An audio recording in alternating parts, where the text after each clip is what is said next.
Hello, my name is Meryl. Welcome back from our pizza break. I would like to continue this lecture with part 2, which is which automatic brain programs that are normally in neurotypicals I had to remove in order to make room for your new and better functioning brain for problem solving. So here's a list of all the brain programs that are in neurotypicals, and then this is what we replaced it with. And we did make your brain bigger, but we couldn't make it too much bigger because then you would look even more weird than you are inside. You'd look weird on the outside, and that would have been too much stress for you. So we sort of had a limit there. Otherwise, we would have made your brain bigger and included all the neurotypical programming, or at least more processing ability to understand it. Now, after I discuss that part, I'm going to say as an aside that we're talking Asperger's brain. Autistic brains have generally, according to this paper XYZ, autistics have a bigger right brain and Asperger's have a bigger left brain. I'm pretty sure I have that right, but I need to double check.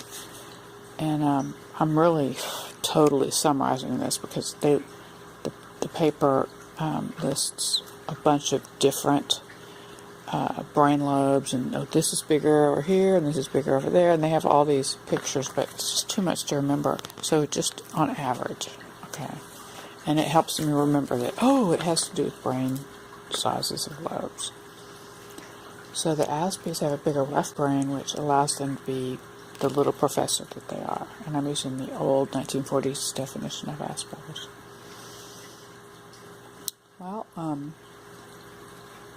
my own ideas mixed with Temple Grandin's and her co-authors, and also Cohen's, have led me to various conclusions, which I will begin discussing now. Not conclusions, more like conjectures.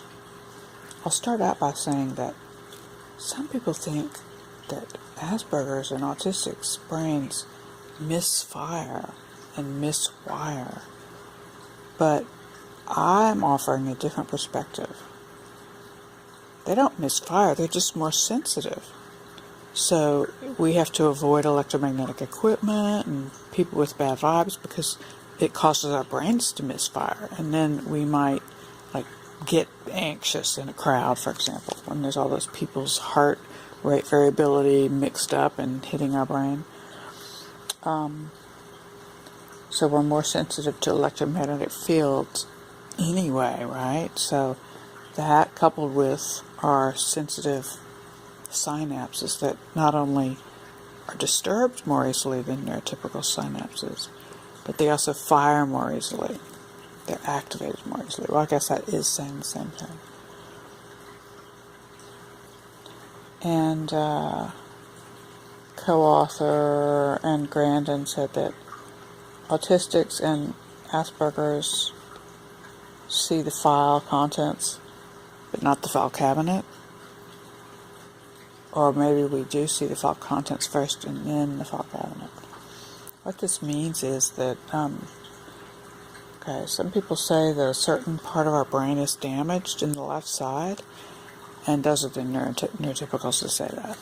They say that it's damaged because it lets in too much information and it doesn't pre-filter it. But I beg to differ in the interpretation of that the advantage of seeing the what's normally subconscious information, the advantage of seeing that firsthand and consciously in the Asperger offers many advantages. Number one being that you don't generalize as easily, but that's why we're such good problem solvers. Because since we don't generalize, we see all the raw data and make our own decisions about what should be important and what isn't, and not rely on our automatic processing. Because when the automatic brain does it, doesn't always get all the answers. So, yep. Alright, so now that we know that our brains are different, they're made differently, there's pluses and minuses. I guess the only minuses are that we're lacking some of those neurotypical pre-installed programs.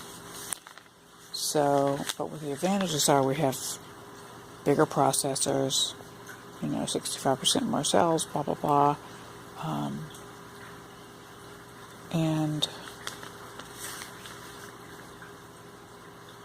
less filtering and more like computational abilities. Another thing I meant to mention was that our amplitude of our frontal cortex firings is probably lower. That gives it even more susceptibility to chaotic EMFs. Okay, so the cure of all these things, or the best self-help, is this handy little list of to-dos. Get a dog and walk it. That gets you outside. It helps you be social with other people that have dogs. And that forces you a little bit every day, but not too much, to be with people and be a human and interact with the world. Even if it's for 5 minutes a day. Twice a day. Okay, eat organic, healthy foods. Orthomolecular medicine is really good. That just means pure natural food that's optimized for your body, mind. And then there's other things on the list to do, like, live in nature. All these things that rich people can barely do, but I'm just saying, that's what we need. We need to live in nature. We need to work alone. Or at least part-time. Thank you. That's the end of the brain chapter.